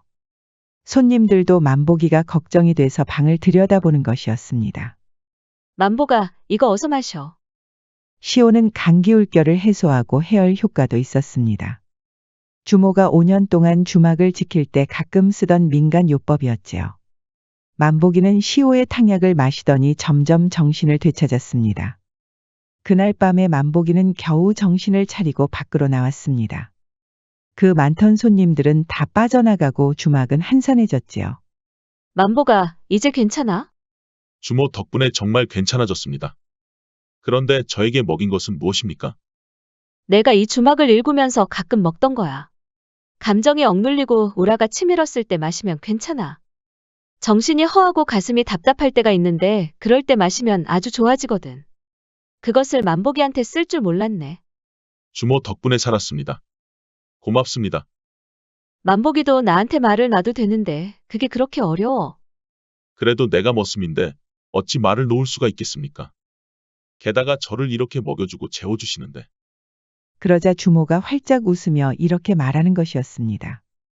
우리 만복이는 내 머슴이 아니야. 나와 같이 일하는 동업자이자 벗이야. 아직도 몰랐어? 한솥밥 먹는 사이라는 말씀입니까? 그렇지. 한솥밥 먹는 사이야. 그렇게 만복이는 조금씩 주모에게 말을 놓았답니다. 주모는 그럴 때마다 진짜 벗이 생긴 것 같아 기분이 좋았지요. 만복아, 시장에 가서 소고기 좀 들여와. 상인 할아버지가 특별히 더 얹어주신다고 했으니까. 소고기를 갑자기 왜? 바쁘니까 빨리 갔다 와. 만복이는 의아했지요. 상인 할아버지가 소고기를 더 얹어주는 일은 지금까지 한 번도 없었으니까요. 그렇게 만복이는 소고기를 가지고 주막으로 돌아오고 있었습니다. 그런데 복면을 한 사내들이 갑자기 들이닥친 것이었습니다. 너 이놈? 아주 잘 걸렸다. 니놈들은 우리 주모 보쌈하려고 했던 놈들 아니냐? 이놈 봐라. 주모하고 같이 살더니 이제 말수도 늘었네. 우리 처음 볼 때만 해도 배고프다는 말밖에 모르던 놈이. 그래, 너의 그 찰난 기억은 돌아온 것이냐? 용건이나 말해라. 어떻게 너 같은 바보 녀석이 주모하고 같이 산단 말이냐? 어떻게 너처럼 바보 같은 녀석이 고을 사람들에게 칭찬을 받을 수 있냐 이 말이야. 만복이는 어이가 없었지요. 그래서 그거 부러워서 나 붙잡고 한이라도 풀어보려고? 못난 사내들은 이를 갈았습니다. 만복이를 바보라고 놀리는 남자는 주모에게 흑심을 품고 있었지요. 주모가 늘 받아주지 않았는데 갑자기 나타난 거지 차림의 바보와 같이 살고 있다니 얼마나 속이 쓰렸을까요? 나는 도저히 너를 인정할 수가 없어. 그러니 어서 이 고을에서 떠나거라. 좋은 말로 할 때 사내들은 몽둥이를 들고 만복이에게 덤볐습니다. 그런데 이번에는 밧줄을 던지며 만복이의 팔을 묶어 버리려는 것이었습니다. 지난번에 만복이에게 당한 일을 염두에 둔 것이었지요. 만복이는 이리저리 피하며 사내들을 하나둘씩 쓰러뜨렸습니다. 그러다 밧줄 하나가 팔목에 걸렸습니다. 팔 하나를 못 쓰자 다른 밧줄도 날아들었지요. 그렇게 양팔을 못 쓰게 되자 바로 머리에 큰 타격을 받았습니다. 그렇게 만복이는 충격을 받고 쓰러지고 말았습니다. 주모는 바쁜 와중에도 안절부절 못하고 있었습니다. 만복이 얘는 왜 이렇게 안 오는 거야? 손님들이 거의 빠져나가고 조금 한가해지자 주모는 발등에 불이 떨어졌습니다. 아무래도 안 되겠어. 만복이한테 무슨 일이 생긴 게 분명해. 주모는 얼른 주막을 나와 만복이를 찾았습니다. 만복아. 만복아. 상인 할아버지에게 소고기는 샀다고 하는데 오는 길에 무슨 일이 있었는지 너무 걱정이 되는 것이었습니다. 그렇게 해가 떨어질 때까지 찾았지만 만복이는 보이지 않았습니다. 주막으로 돌아와도 만복이는 없었습니다. 주모의 눈에는 어느새 닭똥 같은 눈물이 흘렀습니다. 만복아, 대체 어디로 간 거야? 너 먹이려고 미역국도 준비했단 말이야. 오늘이 네가 날 찾아온 지 딱 1년이 되는 날이야. 너의 생일을 모르니 어쩔 수 없었지. 대체 어디로 간 거야? 상인 할아버지가 소고기를 더 얹으려고 했던 이유는 바로 미역국을 끓이려고 한 것이었지요. 대체 만복이는 어디로 간 것일까요? 만복이가 깨어난 곳은 양반댁의 고급스러운 방이었습니다. 여기가 어디란 말인가? 아이고 도련님. 깨어나셨습니까? 만복이의 인기척을 느끼고 들어온 사람은 여종이었습니다. 여기가 어디요? 당신은 누구시오? 도련님. 저를 못 알아보시겠습니까? 저 순이옵니다. 지나가던 식솔들이 쓰러진 도련님을 보고 데려온 것이옵니다. 순이라고 하였소. 도련님이 저에게 늘 순하고 착하다고 하였지 않습니까? 정녕 기억을 못 하시는 겁니까? 얼른 대감마님부터 보러 가야겠습니다. 만복이의 손을 잡고 놓아주지 않는 사람은 병조판서 곽대감이었습니다. 아이고 수호야. 그동안 대체 어디에 있었단 말이냐? 만복이의 이름은 수호였지요. 병조판서 곽대감의 아들이자 함경도 일대를 지키던 장군이었지요. 갑자기 쳐들어온 오랑캐들과 전투 중에 머리를 다쳐 기억을 잃은 것이었습니다. 만복이는 안정을 찾으면서 기억도 돌아왔습니다. 자신이 병판의 아들이었으며 수많은 병사를 거느린 장군이었다는 것도 알 수 있었지요. 수호야, 이제 기억이 나느냐? 예, 아버지. 이제 모든 것이 기억이 납니다. 정말 다행이로구나. 근데 그동안 대체 어디 있었던 것이냐? 전투 중에 사라졌다고 하여 얼마나 걱정이 많았는지 모른다. 돌아가신 너의 어머니께 매일 빌고 또 빌었느니라. 제발 우리 수호를 돌려달라고 말이야. 정말 송구합니다, 아버지. 근데 저 역시 그동안 어디 있었는지 도통 기억이 나지 않습니다. 그거 참 신기하구나. 네가 사라진 지가 벌써 1년이 넘었는데 1년 동안 이렇게 몸 상하지 않고 지냈다면 어디서 먹고 자고 살았다는 얘기가 아니더냐. 그러게 말입니다. 어렴풋이 누군가와 산 것 같기는 한데 도통 기억이 나지 않습니다. 기억을 하려고 하면 자꾸 머리가 아파서요. 너무 무리하지 말거라. 이렇게 살아 돌아온 것만으로도 얼마나 다행이란 말이냐. 그보다도 예조판서 대감께서 혼담을 넣었던 일은 기억이 나느냐. 기억하고 있습니다. 연하 씨는 잘 지내고 계신지요? 연화에게 잘해줘야 한다. 그 아이도 널 얼마나 걱정했는지 몰라. 다른 곳에 혼담을 넣어도 할 말이 없을 터인데 오직 너만을 기다린다고 하였다. 수호는 주모 일을 전혀 기억하지 못하고 연하 생각에 웃음이 나오는 것이었습니다. 그런데 자기도 모르게 배시시하고 웃음이 나오는 것이었지요. 그리고 또 머리가 아픈 것이었습니다. 이상하다. 이 어색한 웃음은 뭐란 말인가? 분명히 누군가한테 이렇게 웃었던 것 같은데. 그렇게 수호는 연하를 만났습니다. 도련님, 이렇게 다시 보게 되니 이루 말할 수 없이 기쁩니다. 낭자도 고생이 많았소. 나 때문에 안 해도 될 고생을 했구려. 그런 말씀 마십시오. 저는 오로지 도련님만 건강히 돌아오면 아무 상관이 없습니다. 그런데 도련님, 그동안 어디 머물렀는지 기억이 안 나십니까? 저 역시 그것이 이상합니다. 1년 동안 대체 어디에서 먹고 살았는지 생각하려고 하면 자꾸 머리만 아프니 말이오. 그랬군요. 혹시라도 도련님을 보살펴준 사람이 있었는지도 모르겠습니다. 만약에 그런 사람이 있었다면 꼭 은혜를 갚아야 하지 않겠습니까? 그러게 말입니다. 진짜 그런 사람이 있었다면 말입니다. 그렇게 한 달이 지났습니다.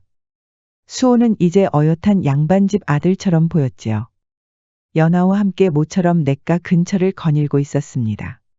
그 뒤로는 식솔들이 따라오고 있었지요. 그런데 그 앞에서 왈패와 상인이 싸움이 붙었습니다.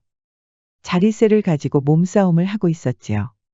연하는 놀라서 뒤로 물러났고 수호가 그 앞을 가로막았습니다.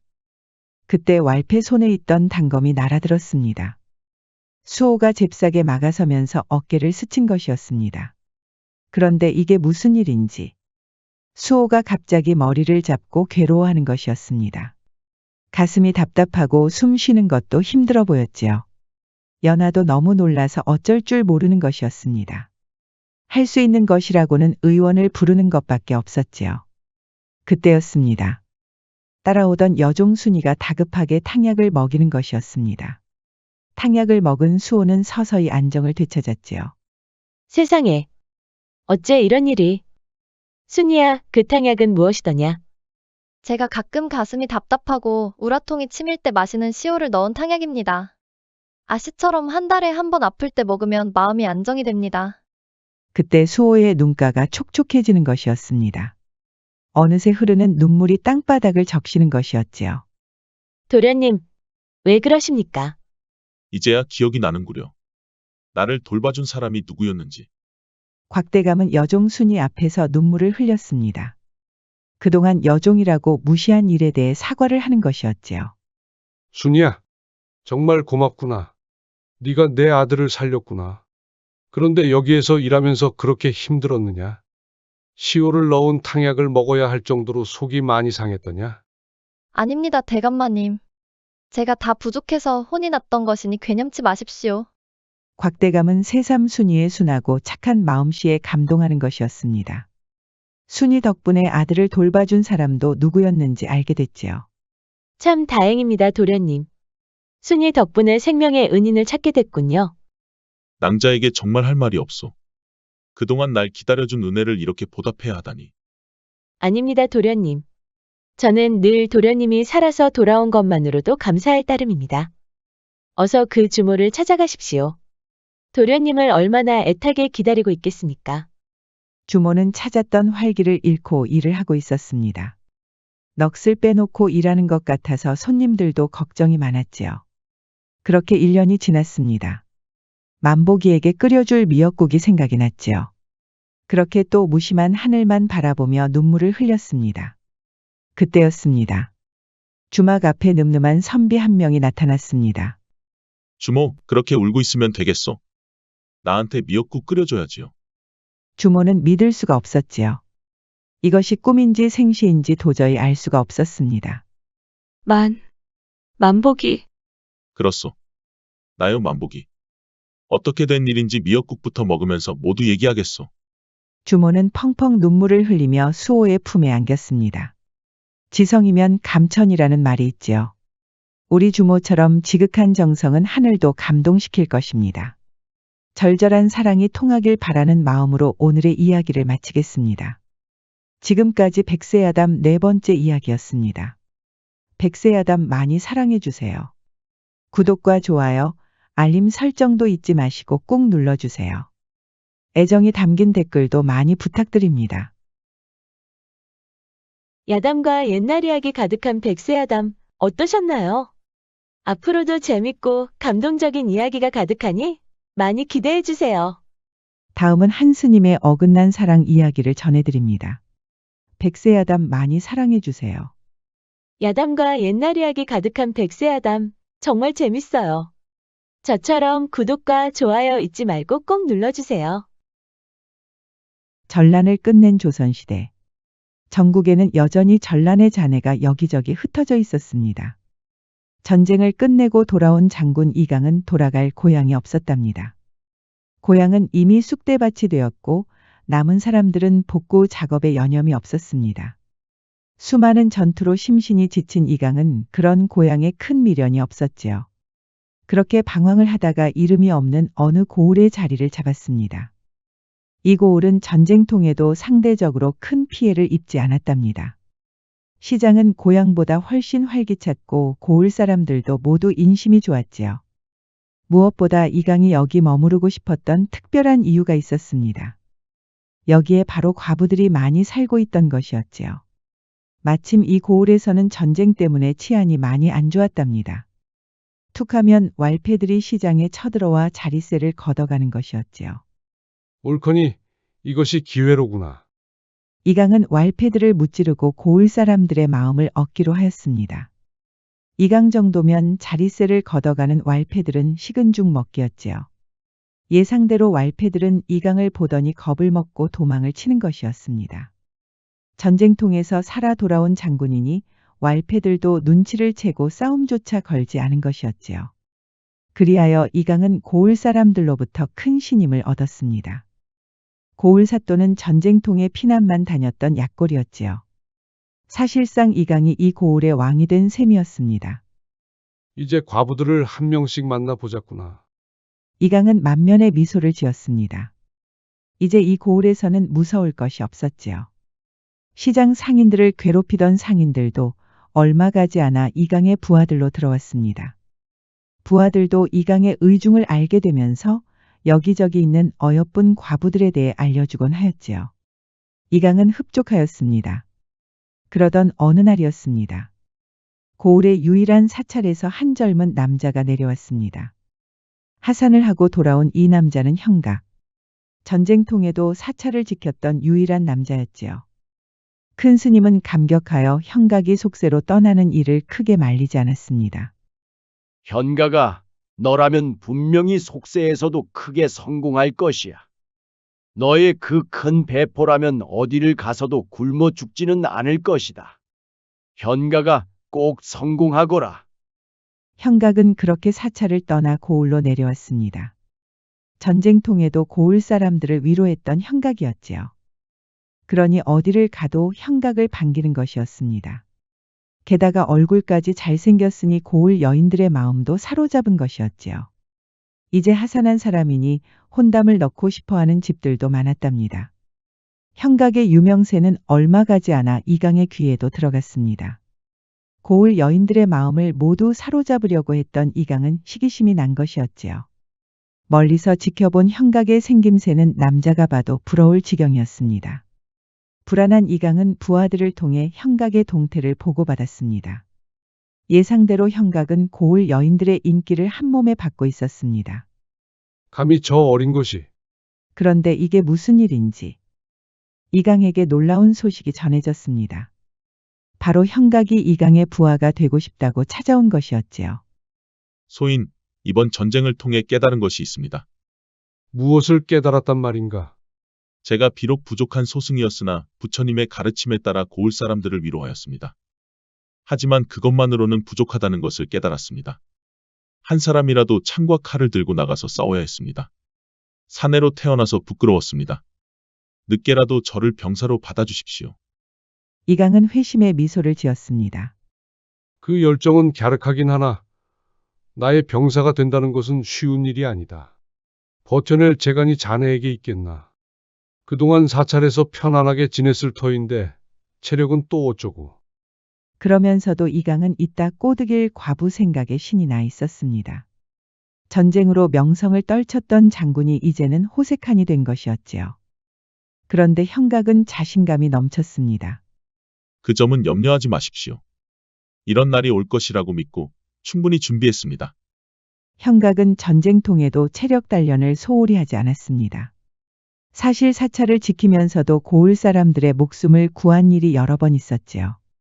형각의 주먹이 생각보다 강했던 것이었습니다. 이강은 형각을 부하로 받아들였습니다. 아주 모질게 굴어서 초장부터 기세를 꺾을 작정이었지요. 새벽부터 기와집 마당 청소를 시키고 머슴들이 해야 할 땔감에다 병사들이 쏘면서 버려진 화살들을 줍는 허드렛 일까지 시키는 것이었습니다. 형각은 당연히 자존심이 상할 수밖에 없었지요. 일부 병사들은 형각을 우습게 여겼습니다. 스님이면 그냥 사찰이나 지킬 것이지 뭐하러 속세에 와서 이런 허드렛 일을 하고 계시나. 너 방금 뭐라고 했어? 형각은 그만 분을 참지 못하고 병사와 몸싸움을 하였습니다. 이강은 옳다구나 하고 형각을 두들겨 패는 것이었습니다. 그러게 이놈아. 사찰이나 지킬 것이지. 속세에 왜 기어들어와서 이 망신을 당하는 게야. 형각은 장군의 훈육이라고 믿었지만 가슴속에 들끓는 분노는 억제할 수가 없었습니다. 이강은 형각이 밖으로 나오지도 못하게 창고 안에 가둬버렸습니다. 그래야 고을 여인들에게 눈독을 들이지 못하니까요. 그만큼 이강이 좁쌀 같은 사람이었지요. 그리고는 어여쁜 과부를 불러서 또 수작을 부리는 것이었습니다. 이러다 이강의 손길을 거치지 않을 과부가 없을 지경이었지요. 형각은 이강의 그런 숨은 이면을 모르고 창고 안에서 마음을 가라앉히고 있었습니다. 이렇게 속세에서 무너지면 안 된다. 이럴 때일수록 큰 스님의 가르침을 잊으면 아니 된다. 하지만 이강의 좁쌀 같은 행동은 거침이 없었습니다. 나중에는 병사들의 심부름까지 시키는 것이었지요. 병사들의 훈련에 쓰일 목도를 깎으라는 것이었습니다. 형각은 참다 못해 한마디 했습니다. 장군, 목도를 만드는 일은 병사가 할 일이 아니지 않습니까? 저도 훈련을 하게 해주십시오. 아직도 정신을 못 차렸구나. 그 흔한 허드렛 일도 못 참아서 병사와 몸싸움을 하였거늘. 그래가지고 무슨 전쟁에 나가겠다는 게냐. 너 그런 정신머리로 나가면 하루도 못 가서 목숨을 잃을 것이다. 형각은 몸싸움을 한 자신이 부끄러웠습니다. 이강의 말이 틀린 것은 아니니까요. 결국 형각은 자존심을 버리고 이강이 시키는 대로 모두 하기로 했습니다. 목도를 열심히 깎았고 땔감도 하라는 대로 계속 팼고 청소도 하라고 하면 다 했지요. 그러던 어느 날이었습니다. 형각이 피곤한 몸을 이끌고 활터 옆을 지나고 있었습니다. 다른 병사들처럼 활을 쏘고 싶어 몸이 근질근질한 것이었습니다. 장군이 절대 허락 없이 화살을 쏘지 말라고 하였는데. 에라 모르겠다. 형각은 참지 못하고 결국 화살을 쐈습니다. 백발백중이었습니다.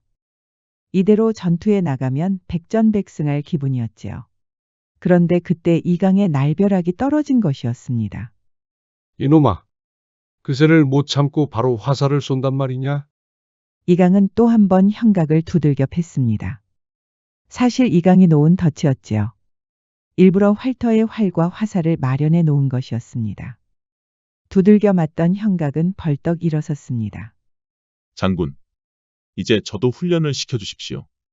하라는 대로 다 하지 않았습니까? 저것을 보십시오. 제가 쏜 화살이 모두 백발백중입니다. 이강이 쳐다보니 진짜 화살이 백발백중이었습니다. 순간 이강은 소름이 끼쳤습니다. 이대로 훈련을 시키면 분명히 자신을 뛰어넘는 장수가 될 것이 뻔해 보였습니다. 이강은 무서웠습니다. 이강은 더 듣지 않고 다시 형각을 창고에 가뒀습니다. 밥도 주지 않는 것이었지요. 그렇게 형각은 초주검이 돼서 연변장을 걷고 있습니다. 주변에는 병사들의 기합 소리가 들렸지요. 이제는 그런 기합 소리도 의미 없는 메아리처럼 들렸답니다. 그날 밤 형각은 이곳을 떠나기로 하였지요.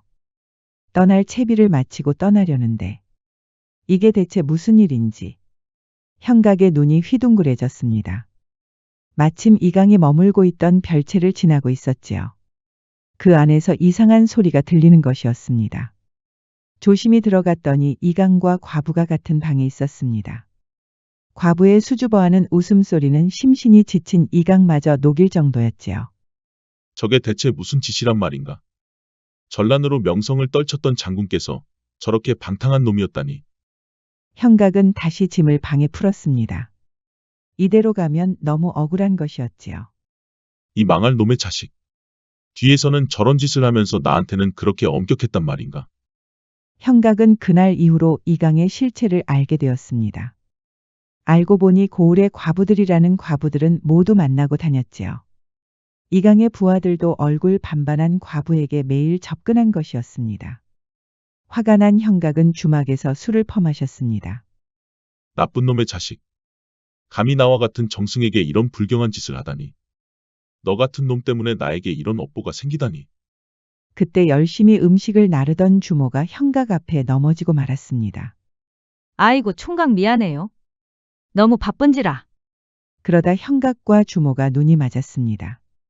주모는 얼굴이 새빨개졌지요. 이제 보니 형각 총각이 아니신가. 어찌 이렇게 혼자서 술을 퍼마시고 계신가. 주모가 상관할 바가 아니오. 이보시오 형각 총각. 너무 과음하지 말고 이따 나랑 같이 마시지. 나도 오늘 술이 좀 받을 것 같으니. 손님들이 나가고 형각은 주모와 술잔을 기울였습니다. 주모는 무슨 일로 그리 술이 당기시나? 어젯밤에 관심이 있는 사내가 날 부르지 않겠어. 그래서 옳다구나 하고 찾아갔지. 과부가 된 이후로 그렇게 뜨거운 밤을 보낸 건 처음이었지. 그런데 그날 이후로 통 연락이 없다네. 어떤 놈이 그런 짓을 한단 말이오. 형각은 물어본 순간 누군가가 머릿속을 스쳤습니다. 그리고 그 예감은 틀리지 않았지요. 이강 장군이지. 이 고을의 과부가 어디 한둘이요. 다들 들어보면 이강 장군한테 몸을 맡기고 싶다고 난리요. 형각은 또 한 번 분노하고 말았습니다. 이 방탕한 놈. 대체 어디까지 손을 댄 것이야? 그때 주모가 형각의 손을 잡는 것이었습니다. 이보시오 형각 총각. 그날 이후로 너무 외롭다오. 어떻게 좀 안 될까? 그렇게 형각은 얼떨결에 주모와 하룻밤을 보냈답니다. 복수심에 불탄 형각은 주막에서 나오면서 한 가지 꾀가 떠올랐습니다. 주모, 사실 장군께서는 주모를 그리워하고 계시오. 주모는 깜짝 놀랐습니다. 그게 무슨 말이오? 더 자세히 말씀해 보시오. 장군께서 체면이 있으시니 더 자세히 말할 수 있겠소. 그냥 주모 얘기를 넌지시 꺼내신 적이 있었소. 지금 생각해보니 다 주모가 그리웠던 게 아니겠소. 남자가 아쉬워 형각에게 몸을 맡긴 주모였습니다. 이강 장군이 그리워한다니 다시 가슴이 뜨거워지는 것이었지요. 그러다 형각 눈치를 보는 것이었습니다. 그럼 진작에 말을 좀 하지. 이렇게 실컷. 아니지. 하룻밤을 보내고 나서 말하면 어쩌나. 어제는 주모도 알다시피 내가 술에 취하지 않았소. 미안하게 됐소. 그렇게 형각은 다시 훈련장으로 돌아왔습니다. 그리고는 이강 앞에 이렇게 말하는 것이었습니다. 장군, 얼마 전에 아랫동네에 사는 김씨댁에서 장군 말씀을 했다고 하더이다. 방금 누구라고 하였느냐? 김씨댁이라고 하였느냐? 김 씨는 얼마 전에 이 고을로 이사를 온 과부였습니다. 이미 어여쁘다고 알려졌지요. 이강은 침을 꿀꺽 삼켰습니다. 형각은 그런 방탕한 이강이 보기만 해도 흉측하였지요. 형각은 소름 끼치면서도 꾹 참고 말을 이어갔습니다. 장군께서 손수 훈련병들을 챙겨준다는 소문을 들은 모양입니다. 얼마 전에도 고생한 훈련병들에게 삶은 닭고기를 내어주시지 않았습니까? 그 말씀을 듣고 감격한 게 아닐지요. 이강은 또 한 번 음흉한 미소를 지었습니다. 그럼. 내가 또 부하들을 챙겨주지 않고서는 못 배기는 인물이지. 그러다 형각과 눈이 마주치고 헛기침을 하는 것이었습니다. 매일 두들겨 맞고 창고에 갇힌 형각 때문에 머쓱한 것이었지요. 이강은 곧바로 부하들을 시켜서 삶은 닭고기를 내왔습니다. 형가가 어서 이것을 김씨댁에게 주도록 하거라. 가는 길에 너도 좀 먹고. 형각은 기가 찼습니다. 그동안 먹을 거 하나 안 주고 매일 허드렛 일만 시키며 두들겨 패던 인간이었으니 말이에요. 형각은 가는 길에 닭고기를 맛있게 씹어 먹었습니다. 그놈한테 이런 식으로 얻어먹을 줄은 꿈에도 몰랐구나. 정말 좀생이 같은 놈이야. 형각은 김씨댁의 집을 찾았습니다. 김과부는 듣던 대로 예쁜 미모를 가지고 있었지요. 형각도 순간 놀라서 침을 꿀꺽 삼켰답니다. 형각 총각이 아니십니까? 저를 아십니까? 그러자 김과부가 의미심장한 미소를 지었습니다. 형각 총각 모르면 여기서 소외되기 십상입니다. 과부들이 형각 총각을 많이 찾던데요. 그러면서 형각과 눈을 마주치는 것이 아니겠어요. 옳거니 걸려들었구나. 형각은 또 왜 이러는 걸까요? 설마 방탕한 이강에게 너무 맞아서 머리라도 이상해진 걸까요? 형각은 손에 들고 있던 닭고기를 보여주었습니다. 사실 이 고을에 이사를 오신 지 얼마 되지 않았는데 화답이 늦었습니다. 김과부는 닭고기를 보더니 씩 하고 웃는 것이 아니겠어요. 이게 다 무엇입니까? 설마 저를 위해서 이렇게 만들어 온 것입니까? 그렇다마다요. 이렇게 형각은 거짓말쟁이가 되어가는 걸까요? 저 역시 이 고을을 지키는 병사가 아닙니까? 전쟁통에 깨달은 것이 많았답니다. 김과부는 형각이 하산한 이야기를 듣고 크게 감탄하는 것이었습니다. 속세에 들어오신 연유가 단지 전쟁 때문이었습니까? 형각은 김과부의 의중을 알아챘지요. 물론 저 역시 여인을 안고 싶답니다. 그런데 저를 알아주는 여인이 없으니 설마 그럴 리가요. 이렇게 번듯한 총각한테 여인들이 눈길을 안 주다니. 모두 눈이 어떻게 된 모양이네. 김과부는 수줍은 미소를 지었습니다.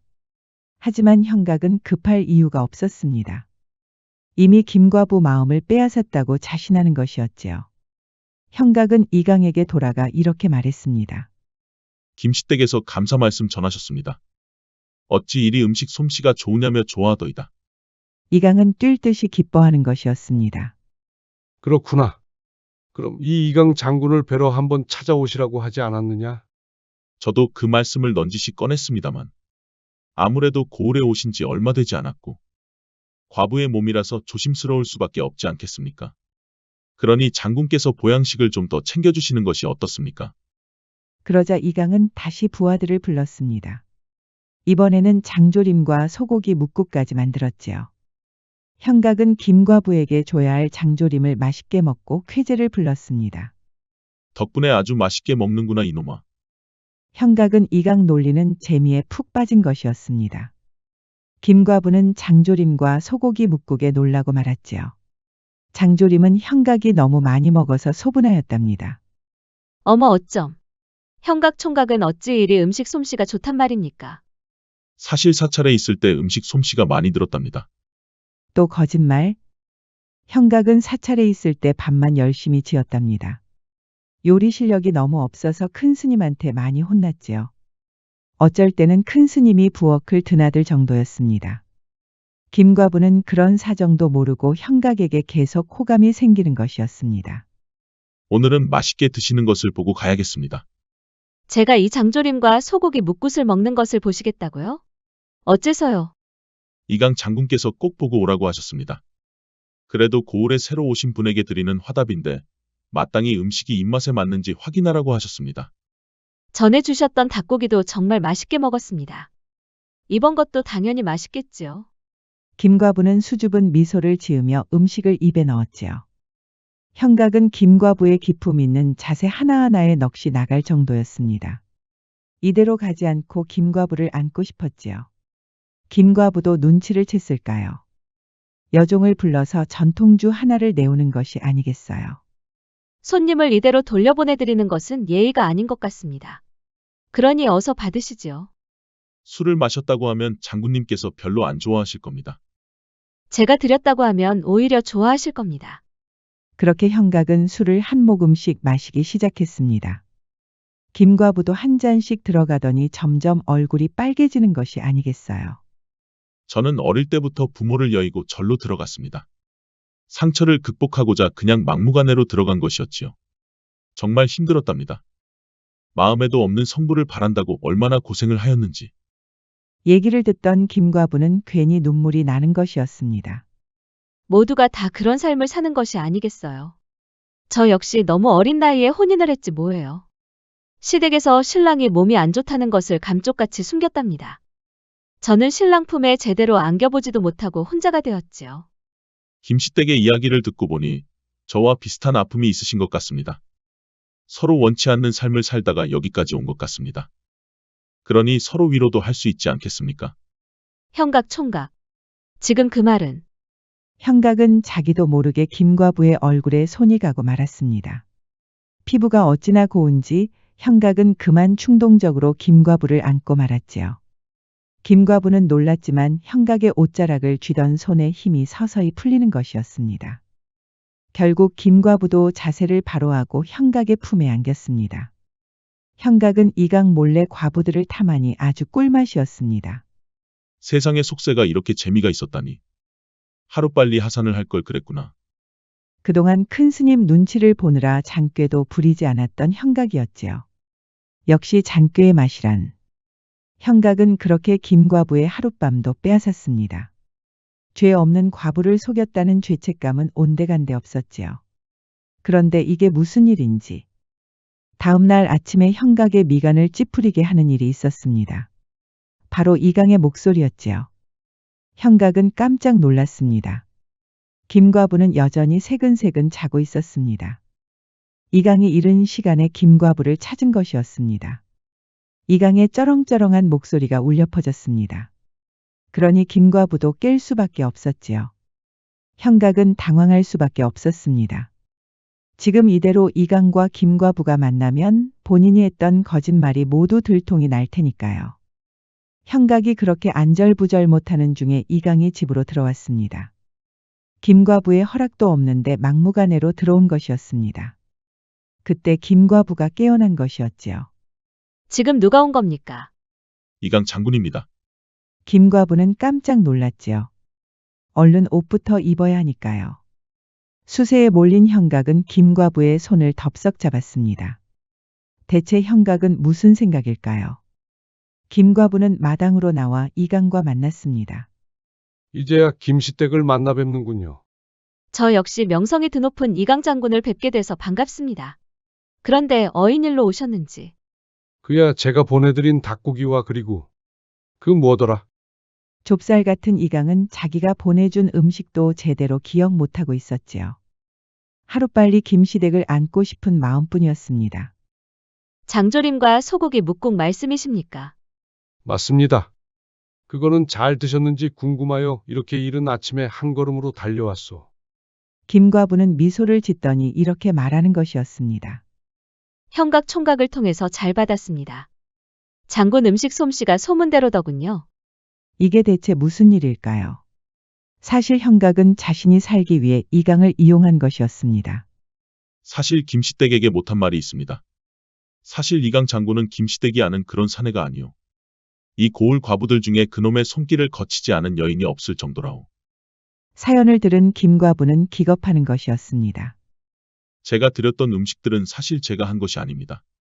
속여서 송구합니다. 김시댁이 이강 장군의 또 다른 희생양이 되는 것을 원치 않았소. 그래서 제가 바보같이 이런 짓을. 김과부는 이미 형각에게 마음을 빼앗겼지요. 하룻밤을 보냈으니 이제 형각의 여인이라고 믿은 것이었습니다. 그리하여 형각의 뜻대로 이강을 속이기로 한 것이었지요. 장군께 감사의 뜻으로 식사를 대접하고 싶습니다. 이강은 그런 일도 모르고 옳다구나 하고 좋아하는 것이었습니다. 쇠불도 당김에 빼라고 바로 오늘 밤은 어떻소? 저야 좋지요. 김과부는 그날 밤에 이강의 집을 찾았습니다. 이강은 부하들을 재촉하여 더 푸짐한 음식을 내왔습니다. 장군께서 그토록 부하들을 아끼신다고 하던데 한번 확인할 수 있는지요? 이강은 당황하였습니다. 사실 이강에게 모진 훈련을 받던 터라 다들 지쳐 있었지요. 사실 이강은 질투심과 시기심이 많아서 자기보다 잘났거나 잘생긴 사내만 보면 괴롭히는 것이었습니다. 형각만 피해자가 아니었지요. 김과부는 눈치를 채고 이렇게 말하였습니다. 제가 자주 마시는 전통주를 가져왔습니다. 한잔 하시죠. 그렇게 이강은 김과부가 주는 술을 홀짝홀짝 마시더니 금방 취하는 것이었습니다. 그러니 김과부를 안고 싶은 욕심이 그득한 것이었지요. 장군은 멀리서 봐도 장부의 기운이 느껴지더이다. 가까이서 보니 어깨와 가슴이 아주 우람하십니다. 이강은 도저히 참을 수가 없었습니다. 그 못된 손버릇이 다시 나온 것이었지요. 그런데 김과부는 이강의 손길을 거부하지 않는 것이었습니다. 대체 김과부는 무슨 생각일까요? 그렇게 하룻밤이 지나고 이강이 깨어났습니다. 그런데 이게 무슨 일인지. 이강 옆에 아무도 없는 것이었습니다. 분명히 어젯밤에 김과부를 안고 누웠는데 말이에요. 그런데 옆에 웬 종이가 있는 것이었습니다. 장군이시여. 이 몸은 장군의 것이 아닙니다. 장군의 과오를 거울처럼 비치고자 했을 뿐입니다. 이 고을의 많은 여인들이 장군의 욕망에 무너졌다고 들었습니다. 저는 그 고통의 끝자락에서 왔답니다. 부디 부끄러운 줄 아신다면 이 고을에서 떠나 남은 생을 자성하고 사십시오. 이강은 화들짝 놀라고 말았습니다. 그런데 이게 또 무슨 일인지. 밖에서 여인들이 싸우는 소리가 들리는 것이었습니다. 밖으로 나가보니 주막 주모와 옆 동네에 사는 과부가 몸싸움을 하는 것이 아니겠어요. 알고 보니 서로 이강을 질투하느라 싸움이 난 것이었습니다. 이것도 모두 형각의 계략이었답니다. 주모에게 이강이 그리웠다고 말한 일을 기억하실 겁니다. 사실 주모뿐만 아니라 다른 과부에게도 찾아가 이강이 그리워한다고 말해준 것이었지요. 그러니 이강에게 마음을 품은 과부들이 서로 안 좋은 감정이 쌓여가고 있었습니다. 그렇게 이강의 평판은 급속도로 나빠졌답니다. 김과부가 이사를 간 것도 모두 이강 때문이라는 말이 떠돌았지요. 이강은 좌절하고 말았습니다. 훈련병들도 모두 낯뜨거워서 연병장에 아무도 오지 않았답니다. 불만이 있던 훈련병들은 칼과 창을 던져버리고 나왔습니다. 이강은 활터 앞에서 펑펑 울고 있었습니다. 그때 형각이 나타났습니다. 장군, 그동안 그렇게 절 괴롭히시더니 아주 꼴 좋습니다. 이강은 고개를 들지 못했습니다. 김과부가 남긴 편지가 계속 머릿속에서 맴돌고 있었습니다. 형각의 조롱도 가슴 아팠습니다. 결국 이 고을을 떠나야 했지요. 그렇게 이강은 사라졌고 형각이 이 고을의 장군이 되었습니다. 형각은 이제 무서울 것이 없었지요. 고을 사람들도 그동안 이강 밑에서 고생한 형각을 위로하는 것이었습니다. 그리고 형각에게 마음을 줬던 김과부도 돌아왔습니다. 이강이 떠날 때까지 잠시 고을 밖에서 머물고 있었지요. 모두 형각과 짜고 친 것이었습니다. 형각 총각한테 이제 장애물은 없소. 한평생 내가 총각에게 몸을 맡겨도 되겠소. 그야 당연하죠. 이제 김시댁은 나만 믿고 계시오. 그렇게 김시댁은 형각 품에 안겼습니다. 형각은 눈치도 보지 않고 김시댁 집에 드나들었습니다. 낮에는 병사들을 훈련시키고 밤에는 김시댁에 몰래 갔지요. 그렇게 1년이 지났습니다. 거만해진 형각은 훈련병에게 점점 모질게 굴었지요. 지쳐서 나가 떨어진 사람도 있었고 형각에게 분노해서 창과 칼을 던져버린 사람도 있었습니다. 그리고 형각에 대한 나쁜 소문이 돌기 시작했습니다. 형각이 고을 과부들을 건드리고 있다는 소문이었지요. 김씨 댁은 도저히 믿을 수가 없었습니다. 이강 장군이 떠난 지가 언제라고.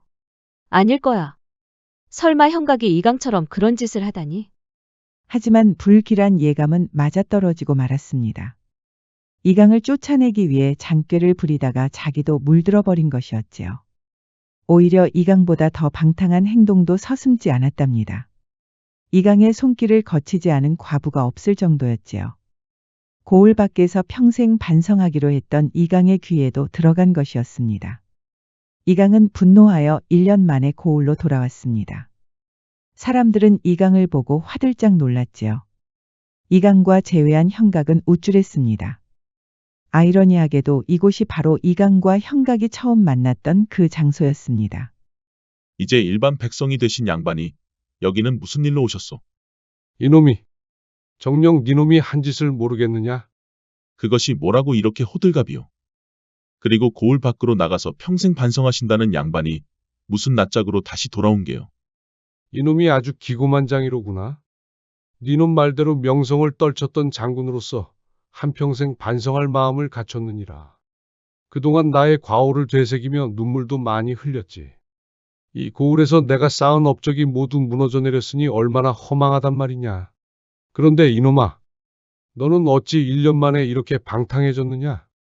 나는 고을의 왈패들을 쓰러뜨리면서 그 자리까지 간 것이니라. 높은 자리에 올라가니 게으르고 나태해지는 것은 이해하나 너는 어찌 이렇게 빠르단 말이냐? 엄청 빠르구나 이놈아. 이것이 다 당신 때문이야. 무엇이라? 이게 왜 나 때문이냐? 당신이 나를 그렇게 모질게 대하지만 않았어도 그런 장꾀도 부리지 않고 열심히 훈련했을 것이야. 그러면 당신처럼 장군이 돼서 명성을 떨쳤을 것이다 이 말이야. 이놈이, 그게 어찌 내 탓이란 말이냐? 나를 밀어내고 그 자리에 올랐으면 열심히 했어야지. 뭐가 그렇게 급하다고 1년을 못 버티느냐?